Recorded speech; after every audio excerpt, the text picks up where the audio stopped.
我们再来关心以巴冲突，以色列说他要解除作战限制，进攻加萨，这是什么意思呢？而另外，我们看到中东的战争，往往是牵一发动全身。先看看以色列的国防部部长怎么讲。他说：“我们准备全面进攻加萨。”现在以色列的国军呢，已经召集了现役还有后备部队准备好了。那有多少人呢？以色列的常备军大概有16万人，后备军人本来有30万，现在提高到36万所以加起来是52万大军。如果全部往加萨走廊走地面部队发动，会发生什么样的事情呢？以色列的国防部部长格朗特说：“我们已经解除以色列国防军对哈马斯作战的所有限制。”那什么意思呢？要大开杀戒吗？他说哈马斯如同加萨的伊斯兰国，如同 ISIS 这个恐怖组织一样，加萨未来将永远不会恢复原貌。听起来有一点点毛骨悚然。那平民呢？平民如果都跟哈马斯混在一起，那平民也要全部被歼灭吗？观众朋友，我们先来看看现在以巴冲突总死伤已经破万人了，两边加总起来。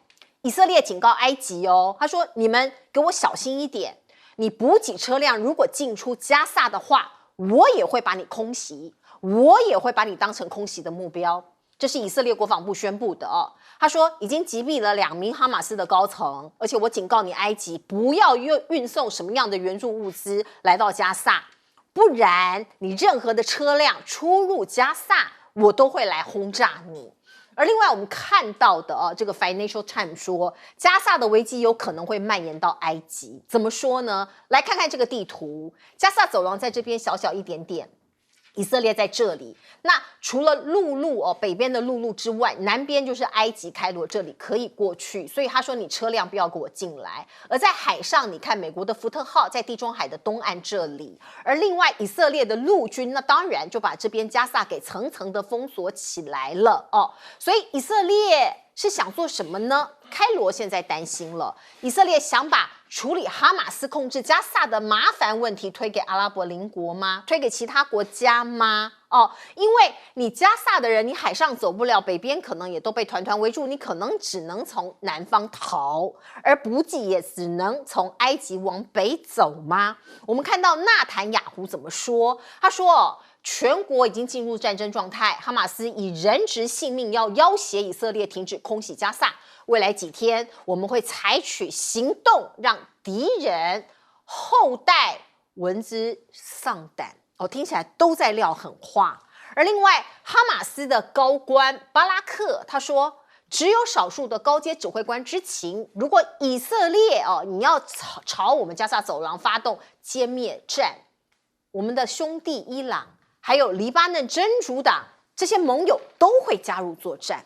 哇，两边现在都在讲，那整个中东整个这个地区是不是会变成一片火海呢？还是说只限于在加萨这里呢？我们看看过去的例子好了。第5次的以阿战争，其实某种程度就波及到整个中东了整个溢出来了。我们看看第5次以阿战争，又称为黎巴嫩战争，这是爆发在1982年6月6号。导火线是以色列驻英大使被袭击了，后来英国人就整个大反攻，10万大军那往这个黎巴嫩的首都贝鲁特这边发动攻击。后来我们看到巴解组织就四散那可以看到呢，他往8个国家走他往8个国家走，我们看到的其他的地方就整个四散，巴解组织被迫化整为零，分散到8个阿拉伯国家。所以你看到以色列它在这里，其他周围都是阿拉伯国家，其实某种程度它在这个地方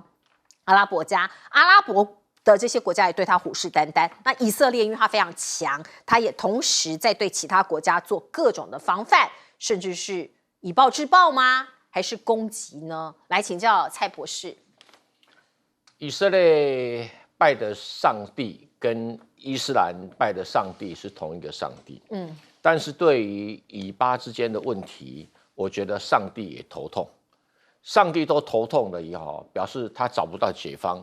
那我们是一般的凡人，我们更找不到解方，也更难有立场，因为两边的恩怨情仇已经太久、太多、太长，我们已经找不到这个解的源头，所以只能让局势缓和，进行人道的援助，这是我们外界能够做的。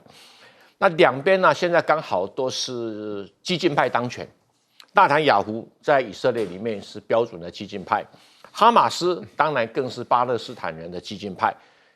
激进派的哈马斯控制的加萨走廊，温和派控制的约旦河西岸，这是目前将近不到600万的巴勒斯坦人分居在2个区块，大概各一半。可是我觉得哈马斯的指挥官是不是把情势判断错误了？他说我发动攻击，伊朗会加入，真主党会加入。哎，我只能叹一口气他怎么会打这么一个幼稚的算盘呢？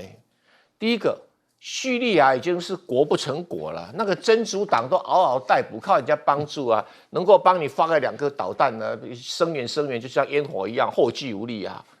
那真主党只是一个弱的不能再弱的民兵，你以为真的有能力帮助你吗？没有。你以为伊朗真的会出手帮助你吗？伊朗有啊，我支持我们的巴勒斯坦兄弟们。但是我们并没有介入哈马斯对以色列的攻击这个，那其他的阿拉伯国家讲法都差不多啊，也表示你哈马斯在错误的时间做出了错误的政策，发动错误的攻击。如果今天哈马斯发动的第一波攻击是对以色列的党政军机构，是，那其他阿拉伯国家大概会给你高度的赞赏。你第一个时间攻击的竟然是平民的音乐会，很多住宅区，然后。第二个，你又做错了一个战略上的错误，你抓了很多老弱妇孺，然后作为人质，在国际上没有人敢支持你啊！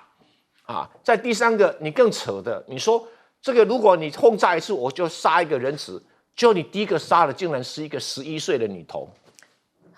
那我问你，你哈马斯有没有脑筋啊？你根本就疯了，你吧？这是一个政治上不应该犯的错误，你一连串错。所以这一场战争是哈马斯注定会被以色列挨着打。那只要以色列不要去弄出什么布查事件，那对平民不要有太大的问题的话，我觉得哈马斯是瓮中捉鳖啊，实在是怎么会这么蠢的领导人呢？那刚刚讲过嘛，伊朗跟沙特和好，他们2个讲说，你要怎么办？我喊你喊，你喊，就这样子而已啊。对。何况你哈马斯又是逊尼派的，伊朗是什叶派的，他挺你是有限，是那沙特更难所以一个聪明的领导人跟一个愚蠢的领导人在做战略决策的时候，就会想清楚。哈马斯领导人这一次算盘真的打错了。可怜是在加萨的这些巴勒斯坦人是真的非常的无辜。来。目前美国跟他的欧盟，对以色列的态度已经有所分歧了美国他基本上是无条件的支持，全力的支持。不管以色列怎么做，美国都支持他。所以以色列所需要的武器弹药，美国都会满足以色列的需要。但是问题就在于美国的本身的已经开始动用到它的战备存量。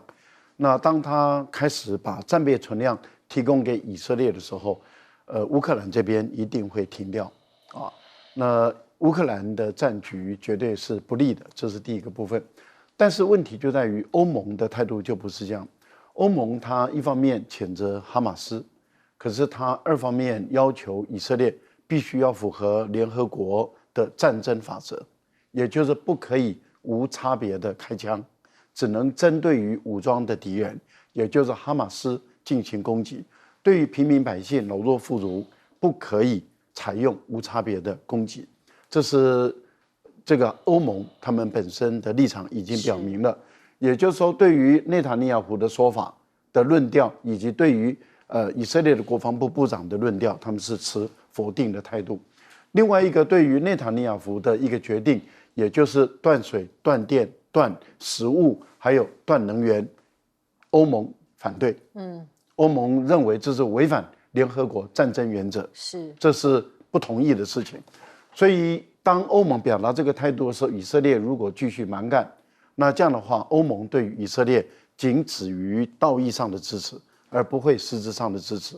原因很简单，欧盟的内部里面像德国、法国都有几百万的穆斯林。是。那当这一些加萨地区的巴勒斯坦人，因为巴勒斯坦有230万人，哈马斯才2万人，对，所以有200多万人是被武装的力量所控制的，对，他们所控制、所支配的。那这样的情形下的话，这一些广大的这些加沙巴勒斯坦的住在加沙地区的人，他们一旦被杀害的时候，会激起很多穆斯林的反弹，也会逼得他的东部的巴勒斯坦的那个法塔赫这个政府，他们不得不那么也要介入，因为他们是比较主张和平的，整个局势会转变。那当局势会转变，当这些穆斯林的气氛越来越高的时候，在海外会产生变化，在整个穆斯林世界也会产生变化。美国的航母在那个地方刚开始会有效，也就是约束伊朗、叙利亚、黎巴嫩、沙特阿拉伯、约旦、埃及不要动。但是如果说以色列一旦地面部队进入加沙地区，开始无差别的杀害的时候，那这个情况就会产生质的变化。一旦产生质的变化，那么一旦爆发冲突，而美国如果提供给这个以色列空中的优势的话，那你就不排除俄罗斯会介入了。是，俄罗斯如果提供武器给叙利亚跟给这些伊朗的民兵组织如果开始往叙利亚的边界来移动，我觉得这个战争会变成另外一场代理人战争。那中东地区会更加的混乱。是，所以我们强烈的建议就是，以色列你的生气愤怒可以理解，但是对于加沙地区的200多万的无辜百姓，绝对不能够无差别的杀害。没有错，现在就是对于无辜的百姓这件事情，一定要保护起来。千万不要杀红了眼。来，请教彬哥。问题就是现在双方看起来都对无辜百姓好像不是他们的第一考量，这是比较可怕的一件事情。你看以军的这些高阶将领的放话，就是我不管了，我就是要进去，就是把你泯平就对了。那哈马斯这边现在还没有在松懈，但是有几个现象我一直觉得很奇怪，就是以色列真的完全不知道哈马斯做了这么久的筹备，然后做这样的一个调兵遣将，做这样的部署，以色列完全一无所知吗？这个是令人费解。以摩萨德的能力，我觉得非常不可思议。那今天有网友去查到，以色列的无人机公司在哈马斯进攻的前一天股票大涨。这到底是怎么回事？里应外合吗？是不是也不是里应外合？是不是有人早就知道了？这个哈马斯要进攻，只是不讲而已。是不是这样？因为纳坦雅胡本来在国内面临很多的问题嘛。是。现在因为这个战争一起，这个民族主义一兴起之后，他的问题基本上都解决了。是。那所以到底是不是这样？这个当然不知道，目前揣测很多。那哈马斯的战略也很奇怪啊，他明明知道以色列从来没有在乎过人质的。我讲实话，以色列的教训就是以眼还眼，以血还血。反正你如果敢杀我一个人质，我一定杀你10倍。以色列一直都是这样的一个国家，所以他怎么会想到要用人质去要挟他呢？我现在觉得哈马斯搞不好是故意的，他就是要引诱你进来，因为那200多万巴勒斯坦人，他现在就准备把他当人盾。你进来之后，因为以色列军队向来很凶残的，他直接造成了这样杀戮的场面之后，他们就把它拍下来，然后传到给国际社会。他是不是希望借由这种方式来去影响穆斯林所有的人都来声援他？你要知道，穆斯林因为他们本来就是同一个宗教，虽然派系不同，会不会他想利用这种东西，类似像乌克兰战争刚起的时候，不是有所谓的国际义勇军吗？他也可以号召所谓阿拉伯义勇军啊，来帮我们，来帮他。对，那阿拉伯有很多国家私底下，他们一些民间组织是愿意这样干的哦。那这个战争就会兵连祸结。是，所以我真的不希望发展到这种地步，但是。这两方的处置方式真的让我觉得不寒而栗，是听起来真的非常血腥，也非常残酷。我们当然希望事件不要往那样走，可是看起来有那样的机会。观众朋友，除了就真真实实的在战场上面打仗之外，我们看到科技战其实无所不在。我们看到美国跟中国的科技战现在另辟战场了吗？包括华为用一台手机就让拜登丢脸了，所以美国人急想了3招要来反击。哪3招呢？这是美国智库的发想。他说，第一个要打击第三方的销售零件的状况那第二是要增加情报的能力，还有经济技术分析的能力。另外，要提升出口管制执行的能力，一方面提高自己的能力，另外一方面要加强防堵哦。可是美国反制中国的发展，现在呢看起来有一点点是伤敌10000，自损8000，其实自己也没有捞到好处。包括现在拜登说啊，像是南韩的一些半导体大厂啊，这些小弟们，我给你一条生路哦。那内容是什么呢？它无限期豁免南韩的半导体大厂，像是三星还有 SK 海力士在大陆的工厂，你可以使用美国的装备的设备进行生产，那不受我们本来的出口管制限令，也不需要额外申请许可证这是一个很大的让步。可是这项豁免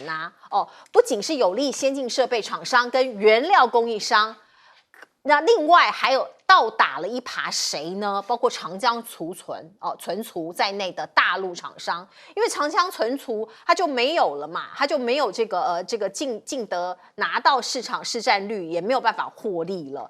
所以美国就卖人情给南韩，同时呢，一石二鸟，还可以打压中国大陆那另外我们也可以看到，包括华为明年呢，它的这个手机的出货将会倍增到7000万只，这是来自于日经的报道，而且已经在零件备货了知情人士说，现在中国大陆都开始在累积镜头啊、相机啦、印刷电路板啦像这些东西的零件的存货。李强也讲话了，他是中国大陆的总理。他说要加快科技专利成果转化运用，什么事情呢？包括我们知道，我们现在很多人在用5G那中国大陆这里华为，他努力把5.5G 带进现实就是让它更在 upgrade5.5G 其实就是 5GA 5G-A 这件事情呢，那当然可以让我们人们使用手机或各种产品更加的快速不卡。那10月9号，华为在阿拉伯联合大公国这里有一个剪彩的仪式，您看到它的图在这儿这个是叫做这个当地的电信商在杜拜发布全球首个 5GA 的这个智慧家电，显示这个全新一代的通信技术，然后呢是要建造所谓的都市的智慧城市。而另外呢，中国跟俄罗斯在联手抗美吗？两国现在背靠背吗？很多证据都显示是往这个方向走的。包括第3届“一带一路”的峰会已经确定了10月17号跟18号要在北京举行。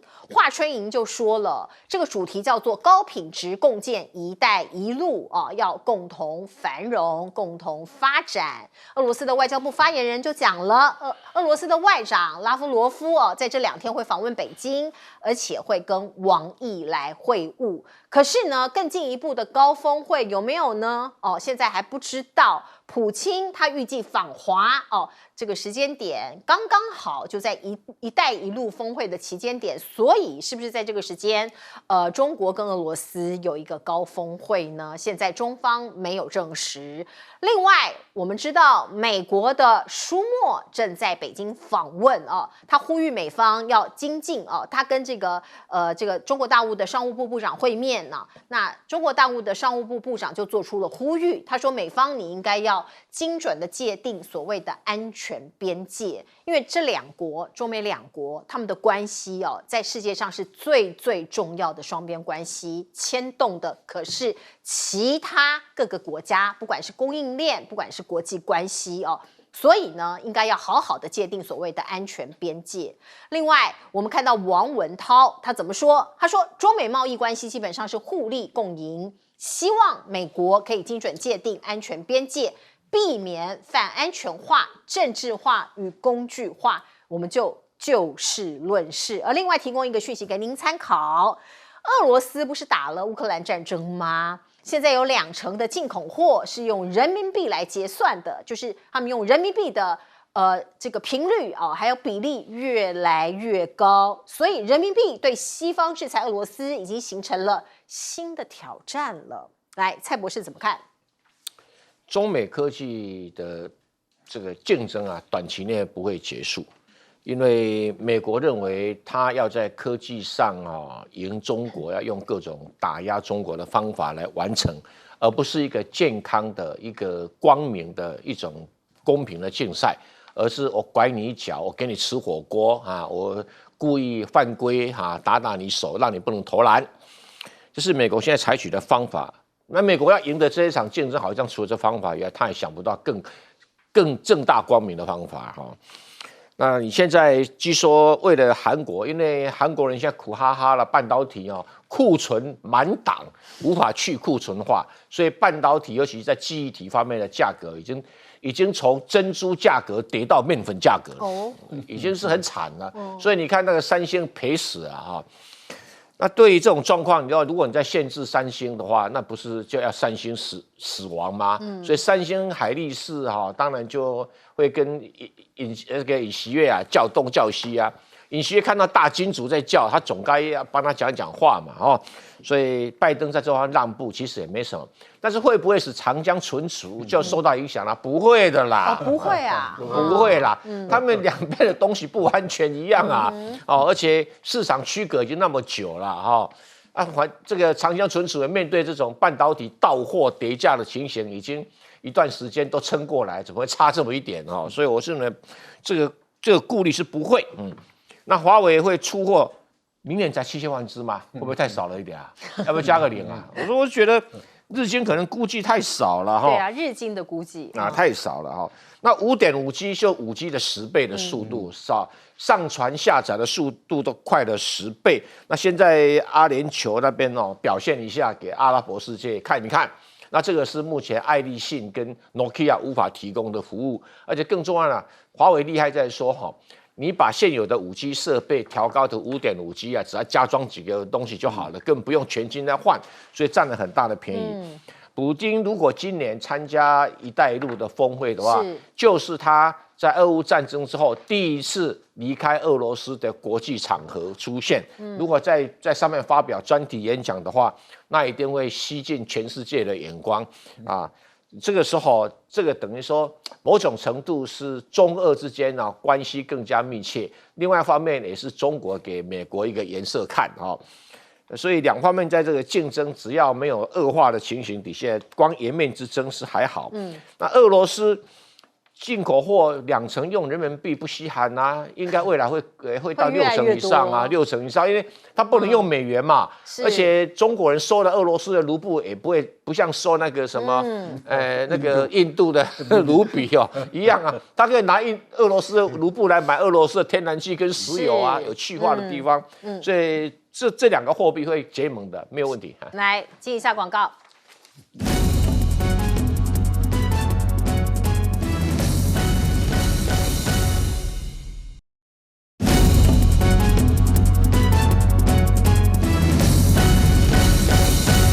好，我们请教赖老师来帮我们分析一下中美现在的状况。我觉得 CSIS 又出了一些馊主意，说要加强对于零料件的一个打击那么要制止华为。我觉得美国的打击面拉得越广越大的话，它会使越来越多的国家或者越来越多国家的生产制造商对美国越来越讨厌，越来越厌恶。而且呢，越打击的话，他们会而且因为我觉得这个长期来说会有深远的影响，他们会慢慢的跟美国脱钩，也就是说他们会减少对美国技术上的依赖，这个对于美国是不利的，短时间看起来有效，长时间是无效的。另外有一些企业，它干脆就不跟美国来往，它拥抱中国大陆，例如说它跟华为的合作，可能就够它这个几代人的生产发展。所以我觉得美国的这套做法，我觉得只会让自己越困越小。他自己筑起一个铁幕，科技的铁幕，然后把自己关在里面，这个简直是一个愚蠢至极的事情。而美国人现在在干这个事。那刚刚我同意这个郑元兄的判断，就是说，怎么可能会因为三星、海力士的开放，然后中国大陆的企业那么就受到影响？有了这一次美国的打击的经验教训，中国的企业怎么可能还会再依赖外国企业的产品？当然要培养自己的产品，尤其是长江储存这个部分里面，当然一定要培养自己的产品嘛。我觉得更何况在大型的企业中，中国大陆都已经完成了建构了这个党的组织在里面了。党的组织在里面，那也就是说，党的意志中会告诉大家说要自力更生，这是已经是成为一个他们的一个基本的一个理念。那你企业在经营发展的过程中，虽然有你企业的利益在里面，但是你要考虑大利跟小利之间的平衡。我觉得这个部分里面他们会很清楚了。所以李强讲得很清楚嘛，现在要去检讨，全面性的去检讨，已经拿到国际专利的，怎么把它化成为有利的东西？这个对于中国大陆在未来在技术的掌控跟化成为生产线这个部分里面会有一些变化。还有一个部分里面，我觉得要值得大家玩味的地方是王文涛。王文涛是跟谁讲？是跟苏墨讲。对，他为什么跟苏墨讲这句话？苏墨为什么要到西安去？到西安去之前，为什么跟王文涛要见个面？王文涛是商务部部长，其实就是帮美光当说客嘛。那美光为什么会被禁？安全的理由嘛。请问一下，长江储存在去年的时候为什么会被美国人禁？安全的理由嘛。国安理由。所以王文涛讲话就是，当国安的理由中美有一定标准的话，我可以解除美光，你也要解除这个长江存储跟36家企业的限制。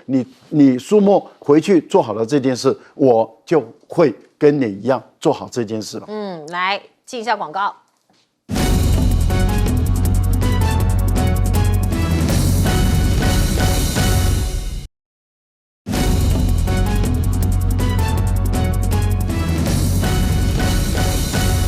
好，我们请教彬哥怎么看“一带一路”？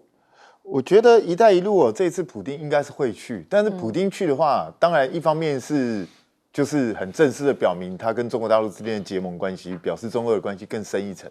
但是我觉得另外有一个意义就是普丁这次去了“一带一路”的这个峰会的话，大概就表示乌俄战争就差不多告一个阶段。因为接下来就入冬了嘛，是。那现在看起来乌克兰很难取得什么进展。那俄罗斯其实他已经讲了，他现在就是这样子，他也没有想要再进一步再入侵乌克兰的意思，他就是维持他现在所掌握的这些地区。那这个战争还能打得下去吗？也就是到最后可能变成一个没有停火的停火，你知道，也就是双方就僵持在那个地方。那乌克兰不会再反攻啦。你要有东西可以反攻啊，因为现在美国的注意力已经全部被以色列吸引走了。那西方的这些国家其实已经差不多枯竭了。他们也很难再有多的东西给他，那所以这一次哈马斯一攻击，马上就有人传出来说哈马斯的武器是不是乌克兰那边拿过来的？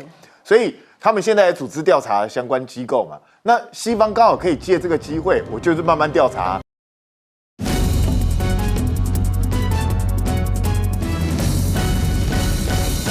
好，欢迎您回到新闻大白话的节目现场，我是钱子，介绍这一个小时的来宾。首先是国际政治专家赖岳乾老师，主持人好，观众朋友大家好，以及北京清华大学法学博士蔡正元，主持人好，大家好。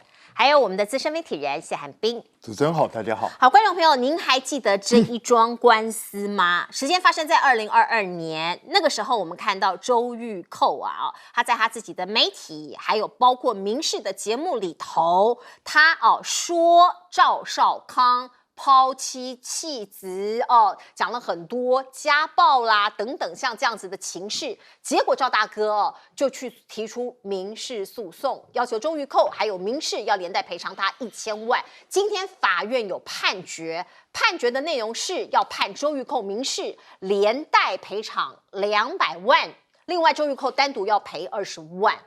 那判决下来之后，周玉蔻跟赵大哥都有回应。周玉蔻说他消息来源很多，也做过查证，所以他还会再上诉。赵少康说220万而已，太少了吧？所以根本没有办法阻止他再犯，所以赵大哥也要上诉。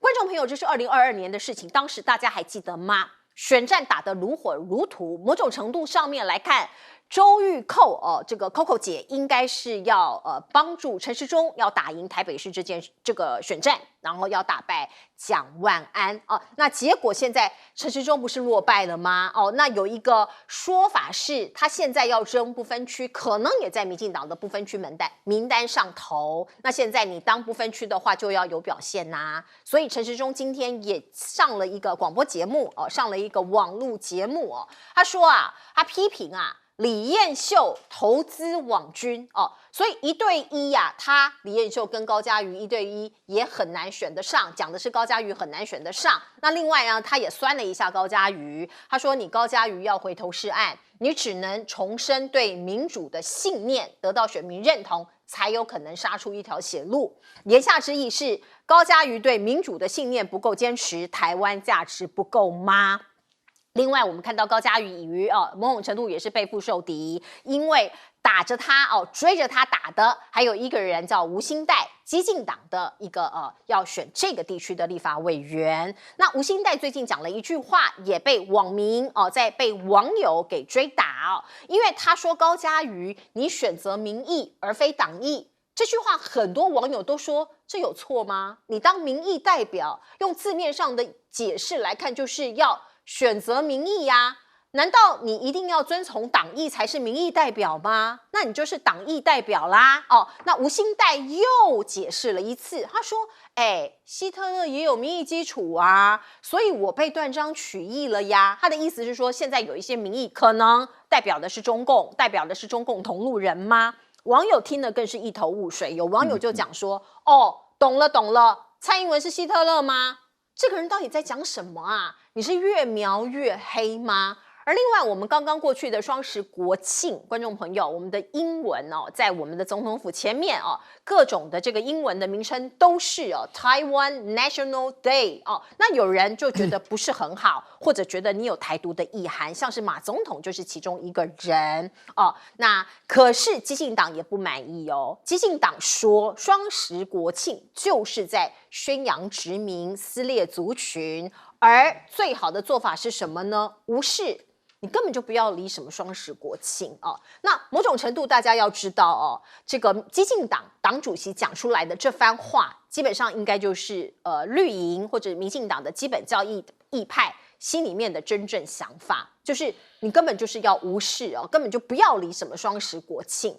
可是双十国庆还是在民进党的这个行礼如仪的这个典礼之下这个仪式之下已经落幕了。我们看到蔡总统在国庆谈话上面又提到了两岸和平，对岸的学者的说法他们的回应，他们的解释是说蔡总统非常理解美国在这个时候不想将两岸的事情挑开所以呢要东北亚处在一个守势才符合美国的利益，因此他认为这个只是蔡总统的权宜之计提两岸和平。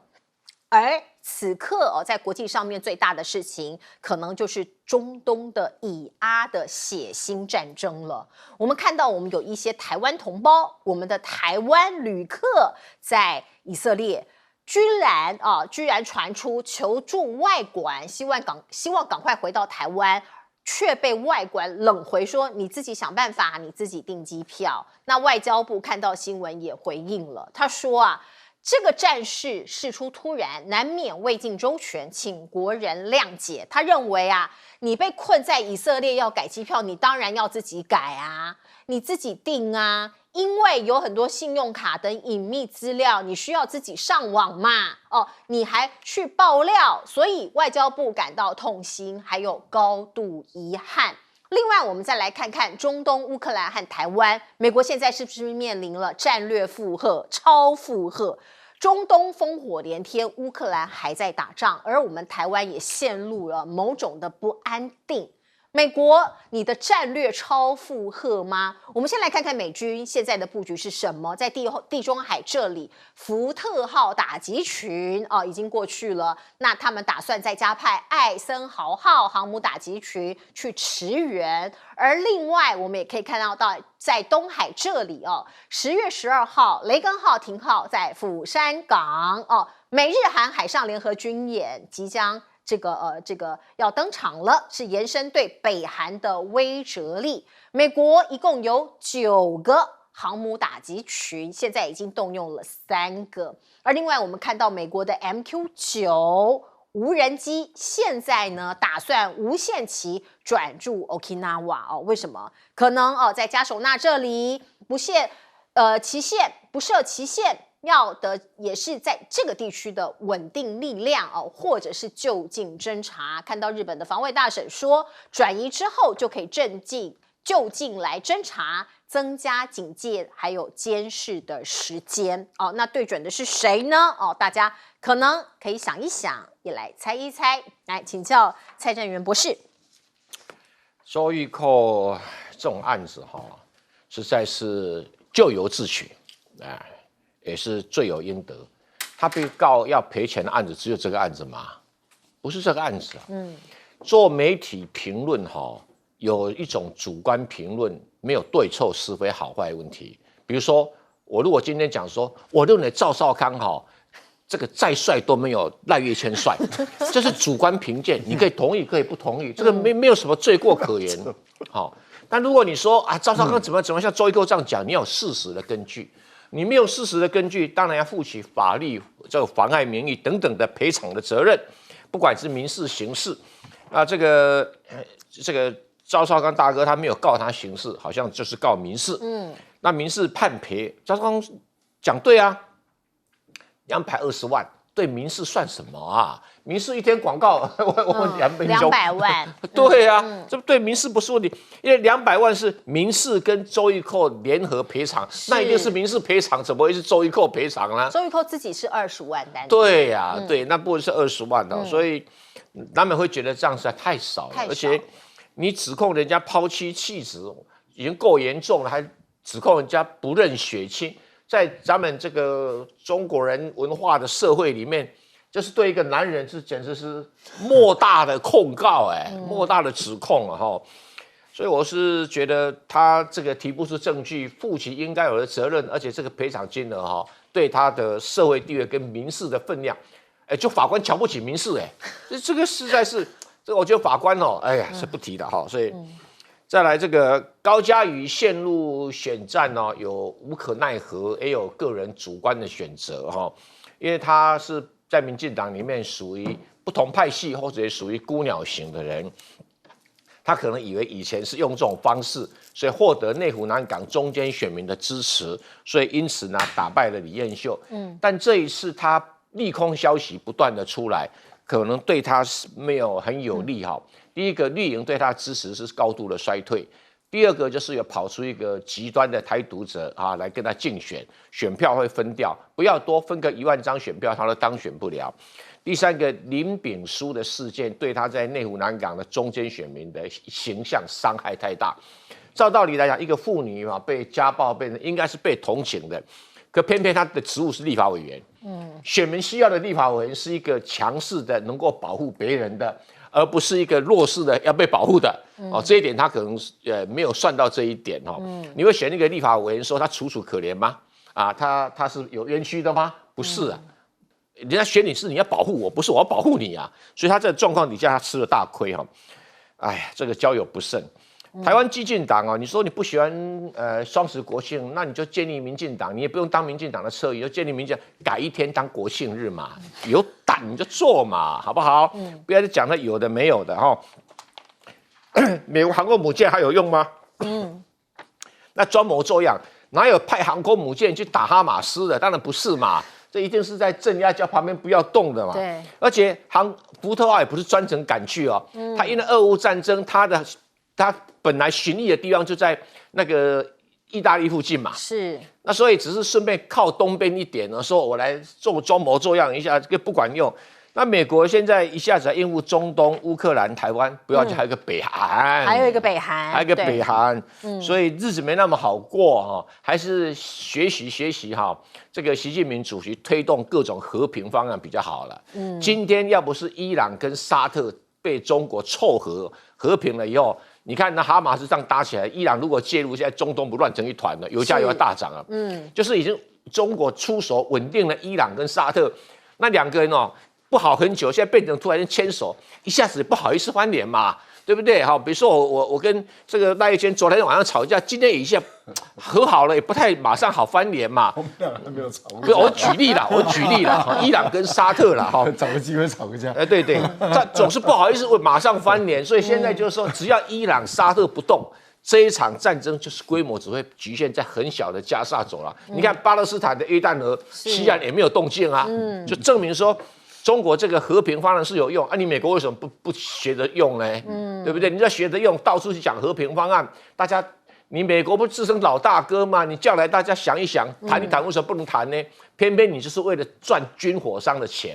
美国现在百业萧条，一夜独兴隆，就是军火商。股价这2天涨成那样子的，所以我是觉得，美国你要不要行好啊，做好事好不好？对，这个加沙走廊这边真的是也是蛮可怜的。来请教彬哥，我的老长官这个案子，其实我觉得他也习惯了，他习惯了，所以他还要再上诉。他每次都这样啊。他说有凭有据啦，意思没有啦，基本上他说他30多年来都有凭有据，有多元管道消息。那显然你提出来的管道消息，法官没有一个采信嘛，就这么简单嘛。那我还去他脸书下面看，他脸书下面一大堆人叫他加油，叫他继续上诉，然后说他讲得好。那我是就是请那些在他脸书下面留言的那些朋友们，你们自己要注意一下，有的那个言论，其实赵少康如果要告你，你也会被告，而且你一定会输。所以我真的觉得。这种东西，你既然要讲，就是要拿出证据来啦。如果没有证据，就是少讲。你听别人说的很多东西，法官是不会采信的啦。所以我觉得这个就是他自己要去选择面对。那高嘉瑜的东西，其实我觉得高嘉瑜现在是2头落空，也就以前他是靠绿营的基本支持力量跟这个中间选民，所以他会显得相对没有那么绿，好像有的时候会稍微讲几句公道话。那可是呢？他这一次因为深绿的跑出一个无薪带，然后再加上过去一些作为，让深绿的开始离开他了。结果呢，他为了去拥抱深绿呢，最近开始变成党意立委，然后党家做什么就做什么，党家说什么就说什么，就你2边都没有了，那不是更惨吗？所以我觉得高嘉瑜自己要想清楚，你的选战策略到底是什么？陈时中摆明在讲风凉话，看起来就是在嘲笑你而已，讲的一副就是你自己活该。你怨不得别人，那你就知道他打算怎么办。你要他在你这边，然后再捧说，不管他有没有讲网军，他说李彦秀基层做的很扎实，干嘛？那不就在笑你做的很不扎实吗？就是这个意思嘛。所以我觉得高嘉瑜自己心里应该有数哦。那至于说吴欣岱这个人，其实我说真的，他能够念到医生，我不相信他的逻辑这么差。所以他是在干什么？他其实讲的话从头到尾就不是讲给我们听的，他就是讲给他的支持者听的。只要他的支持者听了觉得很嗨就够了。所以我们觉得怎么样，他一点也不在乎，反正他也知道我们票不会投给他。基本上我们想法跟他不一样的人理都不会理他，但他要的就是那1%、2%的支持者，对他来讲就很够了。那人家这样高兴就好。只是我很难得同意他们党主席这个叫王新焕讲的话。对啊，你们本来就不应该办啊。你又不认同中华民国，本来就不应该办这个国庆啊！问题是现在是你要去跟你的组织讲，叫民进党不要办。因为你们基进党不是一直自认自己是民进党的侧翼吗？那所以要去告诉你们的主力不要再做这件事啊！对啊，像陈其迈就做得很好啊，陈其迈就不办，对不对？那你也要叫赖清德，蔡英文已经最后一届没机会了，你要叫赖清德不要办啊，看你劝不劝得了赖清德。赖清德可是台独金孙哦。那至于外交部这个东西，我也难得要帮外交部讲的话。我讲实在话啦，我们外交部在以色列根本就没几个人。那你说一下出了这些事，你觉得他们有什么办法？我也想不出来他们有什么办法。那有一些东西真的也是需要个人的资料去处理的，所以只是说外交部不需要后面用呛虾的方式。你就老实的把你的困难告诉大家，说你们人手不足，很多东西没有办法处理。那我也很良心的跟大家讲，以后发生类似的状况的时候。真的，我们的代表处没有办法帮你，就找对岸的代表处，找对岸的大使馆最快，因为我在国外就是这样干的。如果有生命危险的话，对，当然啦，就是你有紧急危难，不一定是生命危险啊。比如说紧急上没有人能够帮你的时候，就找一下对岸，他们是很乐于协助，因为我自己亲身经历过，我知道。所以我觉得这个就是事实摆在眼前嘛。那美国现在的航母战斗群能用的现在已经全部上。哦，全上啦。对啊，因为它有9个航母战斗群，是没错。哦，有的其他在维修。 OK， 所以它真正能动就这3个，是全上。所以美国现在怕以色列怕得要死，很怕他在加萨走廊一个大爆冲哦。接下来这个局面，美国很难收拾。是，来老师，周一蔻在一审法院的法官不采证不认同他所谓他有善尽查证之实所以一审的法官已经做了一个决定，说你没有善尽查证的责任，那你这样子就是诬告，就是诽谤他人。那当然你必须要负起你的责任，那你的这个节目的电视台要负起责任来。那赔偿了200万赵大哥认为不够因为这样没办法产生吓阻作用，也就是说，那这样的话太少了，他会再犯。那赵大哥的逻辑很简单，就是根据事实，过去的事实，因为周一蔻也被告过好几次，好像也告过郭台铭。对，好像也有后来郭台铭就还有马英九，对，后来郭台铭也就算了原谅他等等的，好像有这样的一个事情，所以他是累犯，是那因此赵德康认为对于累犯不应该从轻处理，那所以2位都要提出上诉，是那上诉如果最后的法官还是认为周一蔻没有善尽查证，那你就必须要接受，要不你就是不同意司法的判决。陈时中，你又肯定李彦秀，陈时中你那么肯定李彦秀，那你就应该要走民主的，依照民意为主，你就不应该去违反民主，去遵从你的党意。你既然认为老百姓内湖选区的人都认同李彦秀的基层工作做得很好，得到内湖选区的人民的支持，所以你高嘉瑜根本选不上。不管有没有吴欣岱，你也选不上；吴欣岱你也选不上。那你陈时中，你主张说你应该要重申对民主的信念，那所以你陈时中你就应该要坚持你对民主的信念，你就应该要遵从民意支持李彦秀，而不是遵从你的党意嘛，违背人民的意志。我觉得这个陈时中你没有民主素养你应该要有民主素养，尊重民意。您提到了有关于这个航母的问题，是我们一般来讲，航母通常都会讲333制，就是3艘在维修，3艘在训练，3艘用来执行任务。